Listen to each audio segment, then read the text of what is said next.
우리 하나님 말씀 함께 보도록 하겠습니다. 신약성경 빌립보서 3장 14절입니다. 빌립보서 3장 14절 말씀 우리 함께 합독하겠습니다. 빌립보서 3장 14절 말씀 시작. 표대를 향하여 그리스도 예수 안에서 하나님이 위해서 부르신 부름의 상을 위하여 달려가노라. 다시 한 번 더 읽겠습니다. 시작. 표대를 향하여 그리스도 예수 안에서 하나님이 위해서 부르신 부름의 상을 위하여 달려가노라. 아멘. 우리 옆 사람들 보면서 한번 축복할까요? 환영합니다. 축복합니다. 반갑습니다. 네. 제가 교회에서 자주 하는 멘트예요. 새 학기가 시작을 했습니다. 어떤 분들은 굉장히 기대와 설렘을 갖고 있는 분들도 계실 테고, 어떤 분들은 무언가의 불안함이 또 있을 테고, 누군가는 또 개강이야, 무언가에 좀 절망이 빠진 분들도 계실 텐데, 그렇지만 하염없이 오늘 수요 예배 때 이 자리에 나온 우리 모든 분들을 주님의 이름으로 축복합니다. 그래서 오늘 이 시간 제가 좀 한 가지 이 말씀을 나누고 은혜를 나누려고 하는데요. 하나님께서 우리를 사랑하시사 이 나사렛 대학교를 세워주신 줄 믿습니다. 이곳 가운데 오늘 이 시간 하나님의 뜻이 펼쳐지기를 간절히 소망합니다. 그러므로 그것을 통해서 말씀과 기도로 우리가 이 시간 분별하여 하나님께서 기뻐하시는 뜻이 무엇인지 우리가 얻고 하나님께 영광 올려드릴 수 있는 오늘 귀한 시간이 되기를 간절히 소망합니다. 자, 오늘 이제 새 학기를 맞이하여서 누군가는 무언가의 목표가 생길 거라고 생각합니다. 2024년도의 목표, 제 목표는 뭘까요? 다이어트예요. 오늘 여기 쓴 리더님 좀 저랑 좀 비슷한데 체형이 약간 뚱뚱스의 느낌이 좀 있는데요. 앞에 계신 분도 좀 귀여운 뽐짝한 분이 계시는데 보다시피 뚱뚱스합니다. 결혼하고 20kg가 쪘어요. 20kg가 쪄가지고 골지 않던 코도 고는데요. 가끔씩 제가 제 코 소리에 깨더라고요. 너무나도 치욕스러웠어요. 가끔씩 제 코골이에 깨는데 가끔씩 현타가 옵니다. 자, 아무쪼록 제가 이제 새 학기를 맞이해서 한 가지 목표가 있다면 좀 유치하지만 다이어트를 좀 하고 싶어요. 왜냐하면 제가 이번에 교회에서 한 권사님에게 충격적인 말을 하나 들었어요. 그래서 목사님 가만 보니까 누구 닮았어요 이러는 거예요. 불안하기 시작했습니다. 제가 누구 닮았다는 소리 좀 많이 들었어요. 많이 들었는데 권사님 잘생겼어요 못생겼어요 그 사람? 물어보니까 그건 잘 모르겠네요. 근데 좀 귀여워요 그러더라고요. 더 불안하기 시작했습니다. 도대체 이 권사님이 누굴 닮았다고 말을 하실까? 그 개그맨 그 이은영 남편 아세요? 엄청 웃으시는데 그 김재준인가요? 강재준인가요? 강재준이에요? 제가 너무 궁금해가지고 네이버에 쳤어요. 저 몰랐어요. 쳤는데 너무 기분이 나쁜 거예요. 야, 진짜. 아니, 내가 아무리 그래도, 강재준을 닮았다고? 내가 좀 더 잘생기지 않았을까? 이런 생각을 좀 했어요. 엄청 뚱뚱하고, 수염도 좀 저랑 좀 비슷하긴 하더라고요. 그런데, 좀 약간 비호감이에요. 강재준이 보니까. 근데 그 권사님이 그 강재준 닮았다고 하길래, 사실 좀 상처받았어요. 상처받았고, 하지만 웃으면서 간신히 모면하고 화장실로 들어가서 세수 한번 했습니다. 그래서 아무쪼록 제가 이러한 자극을 통해서 진짜 좀 다이어트를 해야겠다라는 그런 목표를 좀 가졌습니다. 자, 여러분 2024년도에 새 학기를 맞이하여서 좀 목표가 있습니까? 그 목표 가운데 우리의 모든 욕심과 우리의 모든 업적과 우리의 모든 교만이 없어지고 하나님을 향한 좀 목표가 생겨지기를 원합니다. 제가 다이어트를 말했는데 다이어트가 하나님을 위한 목표입니까? 라고 의문이 들 수도 있어요. 제가 생각을 해봤는데 요즘 코를 엄청 고는 것 같아서 제가 녹음기를 켜고 잠깐 한번 잡았거든요. 그리고 이제 새벽에 가지고 들었는데 깜짝 놀랐습니다. 드릴 소리가 나더라고요. 막 하길래 야 이러다가 내가 진짜 하나님의 사명을 온전히 다 지키지 못하고 또 일찍 죽을 수도 있겠구나. 좀 하나님의 일을 하기 위해서 건강도 좀 내가 챙겨야겠다라는 그러한 생각으로 이런 목표를 좀 가지게 되었습니다. 자, 오늘 본문 말씀을 보면요, 표대예요. 표대. 자, 표대. 쉽게 생각하면 한 가지의 목표를 세우고자 하는 기둥이라고 좀 생각을 했으면 좋겠습니다. 근데 오늘 본문 말씀 너무나도 우리가 잘 아는 말씀이에요. 근데 오늘 이 말씀을 통해서 이 사도 바울을 통하여서 깨달을 점이 너무나도 많습니다. 다시 말해서 우리가 목표를 세울 때 이런 게 있어요. 두 가지를 생각할 수 있습니다. 자, 첫 번째, 내가 이 목표를 이룰 수 있는가 하는 무언가의 기대와 설렘도 있지만, 두 번째, 두려움이 좀 있어요. 그렇죠? 예를 들면은 제가 다이어트를 이번에 잘 할 수 있을까요? 없을까요? 없을 것 같아요? 있을 것 같아요? 전 사실 두려워요. 할 수 있을 것 같은데 제가 먹는 걸 굉장히 좋아하다 보니까 열량 땡기는 거를 못 참아요. 탄수화물을 가장 많이 좋아하게 되는데 내가 과연 다이어트를 잘 할 수 있을까? 근데 할 수 있는 것 같은데 내가 이제 다시 수영만 할 수 있다면 금방 뺄 것 같은데도 한편으로는 좀 두려움이 좀 생기곤 합니다. 오늘 이 사도 바울 통하여서 우리가 큰 도전을 받습니다. 아까 본문 말씀 읽었는데요. 표대를 향하여 그리스도 예수 안에서 하나님이 위에서 부르신 부름의 상을 위하여 달려가노라. 자, 만약에 여러분들이 목표를 세웠다고 칩시다. 그런데 뚱뚱스가 좀 보이는데 우리 리더님이 만약에 다이어트를 한다고 쳤을 때 한 20kg 감량을 한다고 칩시다. 20kg 감량을 받으면 하면 10억을 준대요. 어때요? 할 수 있을 것 같아요? 한 달 만에 20kg 뺄 수 있을 것 같아요? 예, 어떻게든 할 것 같아요? 제가 봤을 때 좀 어려울 것 같은데. 자, 그러면 저기 뚱투스투 여기 분 계신 분. 자, 만약에 우리 규상 친구가 어떤 목표가 있는데 그 목표를 해결하고자 그게 완성이 될 시에 본인이 갖고 싶은 차가 있어 없어요? 있어요. 뭐 차가 뭐예요? 스타렉스요? 자, 스트렉스를 갖고 싶다면 우리 교회 오면 스트렉스 받을 수 있는데, 예, 저 스트렉스 잘 끌거든요. 자, 그래 오케이. 자, 스트렉스 처음 듣는데 검소한 척을 하는 건 잘 모르겠습니다만, 자, 오케이. 자, 스트렉스. 자, 그러면은 그 목표를 딱 세웠을 때 스트렉스를 준대요. 어때요? 좀 원동력이 막 생겨요? 동기부여가 생겨요? 할 수 있을 것 같아요? 네. 제가 이 말씀을 왜 드리냐면 우리 무언가의 목표를 세울 때 그 자신감이 좀 있어요. 그렇죠? 근데 그 자신감을 통해서 우리가 이룰 수 있을 것 같은데 라는 그런 생각을 하게 됩니다. 근데 이럴 때 우리가 굉장히 조심해야 된다는 걸 좀 말씀드리고 싶어요. 왜냐하면 오늘 본문을 통하여서 바울은요, 자신이 이미 완전한 자가 된 것이 아니라고 합니다. 쉽게 말해서 우리가 그래 난 그거 할 수 있을 것 같은데 믿음으로 고백할 수도 있어요. 그래요. 나 그 목표 그거 하나님 나라에 나의 마음을 표대로 두어서 내가 할 수 있을 것 같은데 무언가의 그러한 막 무기력한 감정에서 정말 활발한 그런 감정으로 바뀔 수 있다고 생각합니다. 하지만 오늘 사도 바울을 통하여서 내 자신이 이미 완전한 자가 된 것이 아니라고 하며 그는 자신을 붙잡으신 그리스도를 더 아는 것을 목표로 삼고 그것을 향해 달려가라고 오늘 제시하고 있습니다. 자, 다시 말해서 내가 오늘 목표를 하고자 하는 것을 표대로 세울 때 이것이 정말 누구를 위한 것인가? 나를 위한 것인가? 하나님의 나를 위한 것인가? 한번 점검해 봐야 된다는 것이에요. 다시 말해서 내가 예수님을 등에 업고 예수님을 전하는 자가 될 것이냐? 예수님을 등에 업고 내가 드러나는 자가 될 것이냐? 이런 거에 대해서 우리가 신앙의 점검을 할 필요가 있다고 생각합니다.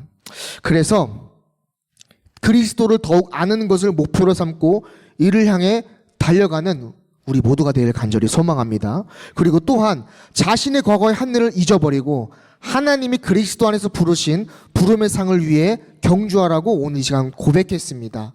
하나님을 위해서 끝까지 포기하지 않고 믿음으로 달려가는 우리가 되기를 간절히 소망합니다. 그래서 본문을 쭉 보면요, 이 사도 바울이 빌립보 성도님들에게 이와 같이 생각하도록 권면해요. 신앙이 어디까지 전진했든지 그들에게 계속해서 예수 그리스도를 알려고 노력하기를 권면한 것을 우리가 알 수 있습니다. 그러니까 여기서 부름의 상의 구체적인 뜻은요, 일반적인 의미의 그 보상 혹은 대가라기보다 운동 선수들이 경주에서 승리한 것에 대한 보상으로 받는 상을 의미합니다. 그러니까 다시 말해서 바울이 본문에서 말하는 상은 원어로 브라베이온인데요, 이 뜻은 부활이에요. 부활. 즉 부활은 천국의 소망을 아는 자로서 주는 그리스도시요 살아계신 하나님의 아들이십니다 라고 고백하는 믿음의 삶을 살아가며 어떠한 상황에도 불구하고 완전하신 주님 한 분만 바라본다는 것입니다. 그러므로 오늘 제목이 표대인데요, 표대의 의미는 다시 말해서 목표를 세우는 기둥이며 원어로는 응시하다라는 뜻이에요. 그래서 오늘날 우리가 살아가는 무엇을, 그 대상을 표대로 세울 때 응시하게 된다는 것인데, 어쩌면 우리가 여기에서 가장 많이 넘어지고 가장 많이 우리가 죄를 짓는 범주가, 예를 들면요, 현대사회와 고대사회가 오늘날과 다르지 않는 것을 우리가 볼 수 있어요. 다시 말해서 우리가 비록 아프로디테에게 꿇어 절을 안 넣어라더라도 젊은이들이 무언가의 그 외모의 치장, 거칠애를 통하여서 내가 좀 더 나은 사람을 보이면 좋겠고 내가 좀 더 나이스하게 보이면 좋겠다는 그러한 거칠애로 인해 그거에 과도한 집착을 하는 사람들이 있습니다.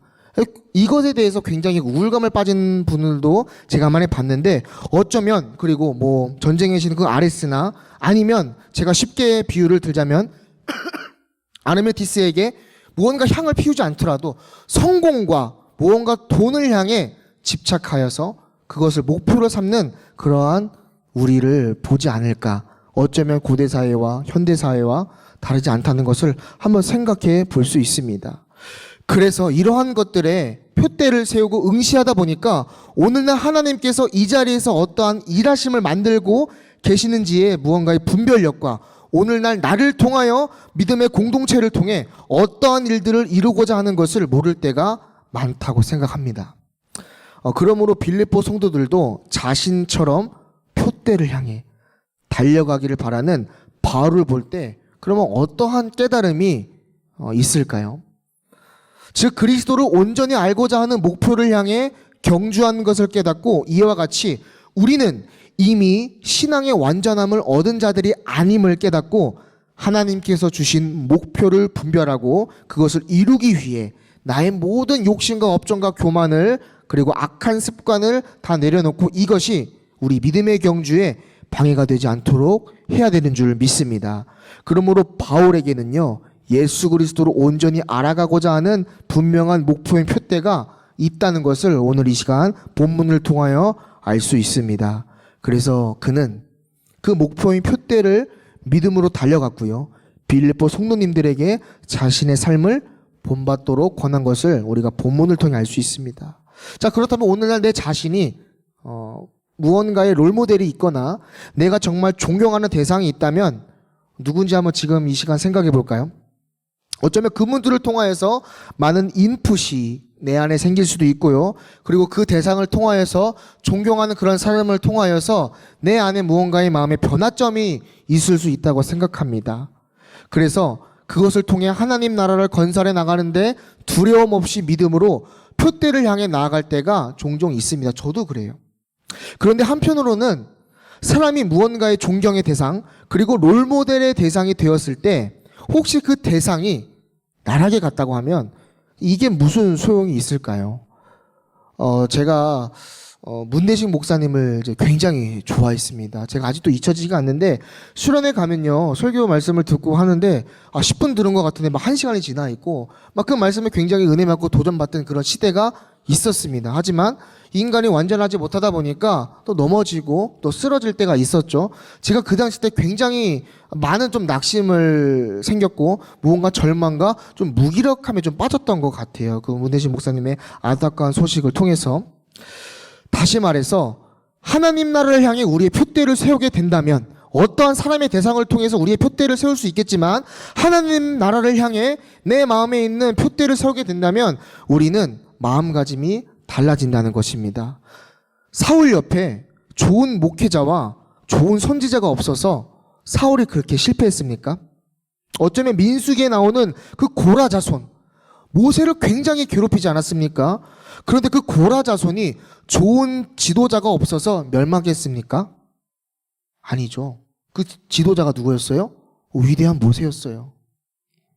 신약에서 고린도 교회를 보면 극악무도한 죄를 짓고 분열되는 것을 볼 수 있는데 그 교회 누가 세웠을까요? 사도 바울이 세웠습니다. 현존 사도 바울을 능가하는 목회자가 있을까요? 가룟 유다는 따를 만한 자가 없어서 망했을까요? 주님과 몇 년을 같이 함께 동행하지 않았습니까? 즉 아무리 좋아 보이는 공동체, 좋아 보이는 교회일지라도 그곳에 훌륭한 지도자와 멘토가 있을지라도 우리의 표대가 바뀌지 않는다면 무슨 소용이 있겠습니까? 즉 중요한 건 우리 마음의 중심이라는 것입니다. 그러므로 우리 마음 가운데 있는 표대가 예수 그리스도의 십자가 있기를 간절히 소망합니다. 그래서 우리에게는 여전히 달려야 할 신앙의 경주가 있어요. 신앙의 경주에서 중요한 것은 이 방향과 목표입니다. 먼저 우리가 추구하는 신앙의 방향과 표대가 어떠한지 한번 점검을 해봐야 되는데요. 제가 말씀을 읽겠습니다. 빌립보서 3장 8절 말씀인데요. 또한 이 모든 것을 해로 여김은 내 주 그리스도 예수를 아는 지식이 가장 고상하기 때문이라.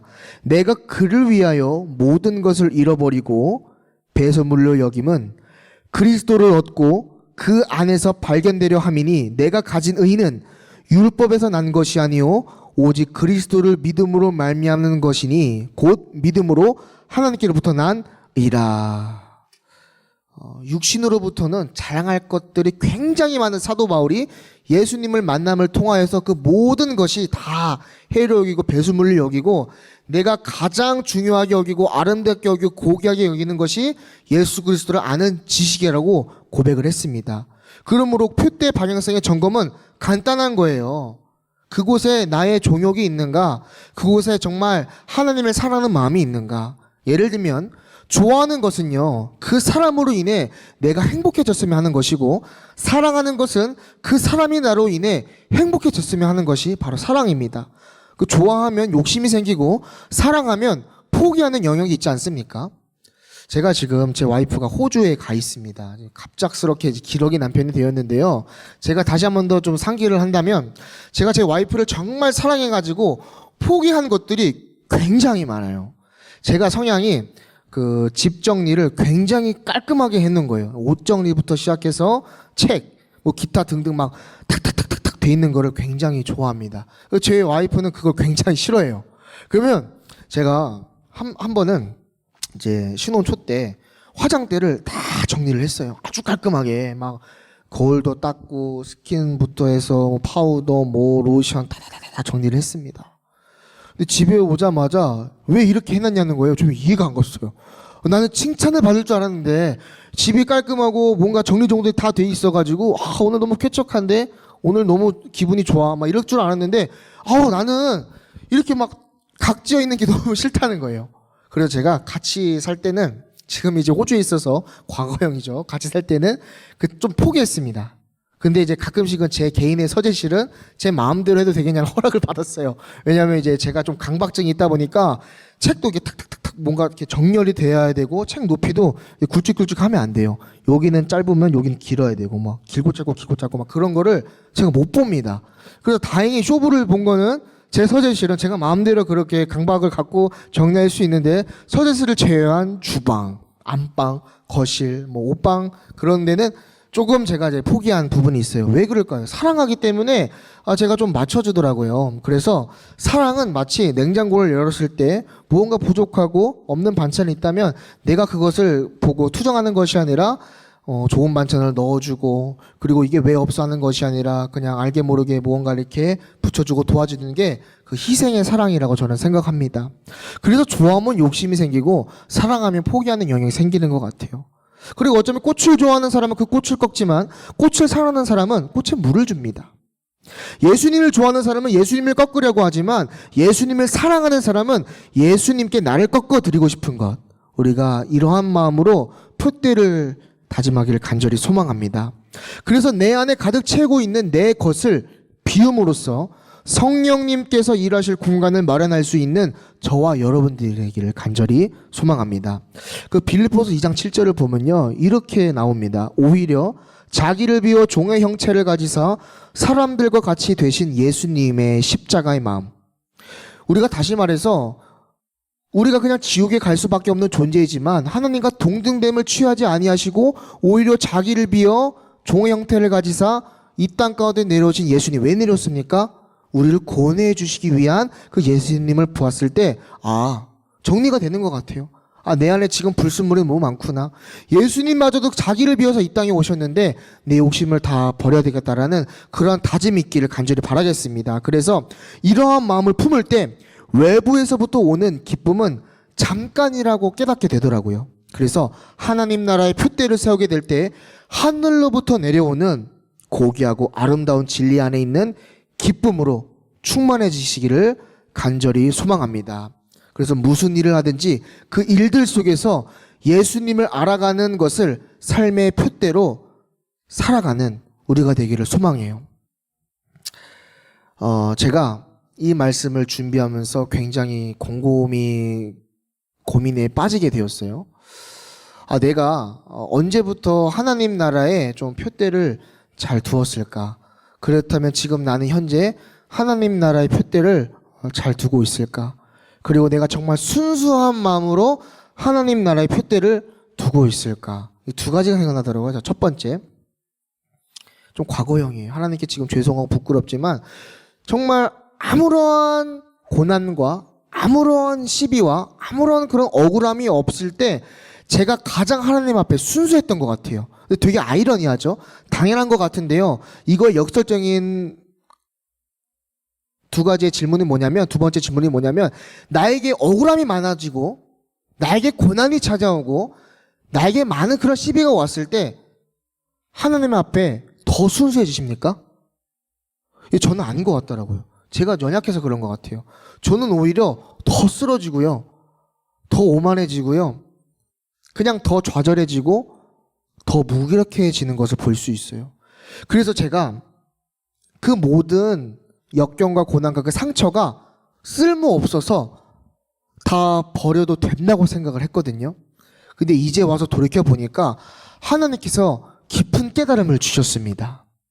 제가 정말 억울하고 내가 정말 힘들고 정말 고난에 휩싸인 그러한 뾰족한 유리 조각들이 그냥 빨리 버려가지고 털어버리고 싶었는데 그러한 뾰족한 조각들을 하나님께서 모아도 괜찮다라는 그런 감동을 주셨어요. 의아했어요. 그게 있으면 어떻게 돼요?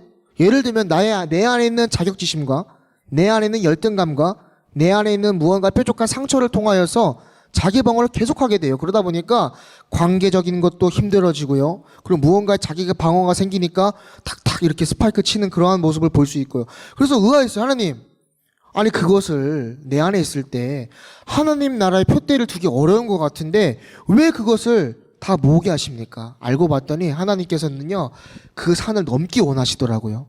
여러분들 가운데 어렵고 지치고 그리고 고난이 너무나도 많고 억울하고 그리고 피하고 싶은 그런 두려움이 있을 때 그것을 회피하고 싶겠지만 오늘 이 시간 하나님께 주신 이 말씀을 통하여서 하나님 나라의 표대를 두어 그 어렵고 넘어가기 어려운 그 산을 넘어가시는 우리 모두가 되기를 간절히 소망합니다. 그래서 하나님 나라의 시민권자로서 그 특권을 누리기를 소망해요. 그래서 우리는 이 세상에 살아가고 있지만 하늘에 속한 하나님의 자녀임을 우리가 굳건히 믿으시기를 간절히 소망합니다.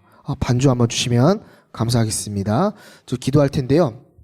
기도하기 전에 우리가 한 가지 좀 생각을 했으면 좋겠습니다. 오늘 이 시간이 말씀을 좀 기대하는 분들도 계실 테고 어쩌면 제가 좀 두려웠어요. 왜냐면 제 연약함 때문에 있는 것 같아요. 내가 여기서 잘 못하면 하나님께서 정말 실망하지 않으실까? 무언가 준비되지 않는 모습과 그리고 잘해야 됐다는 그런 강박관념 때문에 사실은 제가 솔직히 말씀드리면 이 자리를 굉장히 좀 회피를 했어요. 왜냐하면 평가받을까 봐. 근데 하나님께서 오기 전까지 또 담대함을 주셨습니다. 가서 그 뜻을 잘 전하고 잘 감당하라는 그 성령님의 위로하심이 제 안에 있었어요. 여러분, 우리가 말씀을 통해서 가끔씩 위로받을 때가 싶을 때도 있고, 말씀을 통하여서 무언가의 문제들이 해결되기 원하시는 분들도 있다고 생각합니다. 하지만 우리가 경계해야 될 것은 말씀을 무언가 마치 까먹는 타이레놀, 무언가 진통제처럼 일회성으로 그렇게 하나님의 은혜를 값싸게 두는 그러한 연약한 자들이 되지 않기를 간절히 소망해요. 다시 말해서 기도하지 않는 사람에게는요, 기도할 내용이 생각나지 않아 계속 기도하지 않게 됩니다. 그런데 기도하는 사람에겐 기도할 내용이 너무 많아 기도를 벗어날 수 없는 것 같아요. 하지만 결과는 상반된 인생을 살 수 있어요. 다시 말해서 표대를 어디에 두냐, 우리의 마음가짐의 표대를 어디에 두냐에 따라서 하나님의 나라를 건설해 갈 수 있다는 것입니다. 기도하지 않는 사람에게는 고작 기도지만, 기도하는 사람에게는 결국 기도이기 때문에 기도를 하는 것이에요. 그래서 하나님의 말씀을 지키려고 하지 않는 마음은 고작 표대로 한번 세워보자 라고 이렇게 말할 수 있지만, 하나님의 말씀을 지키려고 하는 사람들에게는 결국 말씀이 진리인 걸 알기 때문에 보이지 않는 하나님 나라의 소망에 표대를 두는 것입니다. 그래서 하나님께서 성령님의 열매를 통해 겸손한 마음을 허락해 주실 때 정말 신기한 것을 우리 모두가 체험되기를 간절히 소망해요. 그것이 무엇이냐? 과학적으로 설명할 수 없어요. 논리적으로 설명할 수 없어요. 우리의 영적인 상태가 변화가 됩니다. 할렐루야. 그것은 인생의 예정 가운데 모든 것을 내 스스로 해결할 수 없다라는 역설적인 정답이에요. 그래서 오직 믿음으로 하나님을 의지할 수밖에 없고요, 내 노력이 아닌 기도로 간구하여서 하나님께 능력을 받아 자연스럽게 흘러나오는 그런 사랑의 실천을 통해 하나님 나라에 표대를 두고 믿음으로 전진하는 우리 하나님의 자녀가 되기를 간절히 소망합니다. 끝으로 말씀을 맺을게요. 현대사회에 살아가는 우리가 어쩌면 닮고 싶은 지도자가 없는 말을 많이 듣게 되는 것 같아요. 그래서 우리는 이것을 알아야 됩니다. 우리가 따라야 할 최고의 모델은 예수 그리스도입니다. 그런데 우리는 주님을 본받는 그리스도를 드러내는 삶으로 다른 사람들에게 모델이 될 수 있다는 사실 또한 기억하기를 간절히 소망합니다. 그러므로 우리는 자신보다 영적으로 성숙한 사람의 뜻을, 그 삶을 본받는 동시에 자신의 삶이 그리스도를 드러내도록 부단히 노력해야 되는 줄 믿습니다. 그러므로 우리의 모든 열심과 삶의 방향이 자기 자신이 아니라 예수 그리스도를 향해 그곳에 표대를 두는 우리가 되기를 간절히 소망합니다.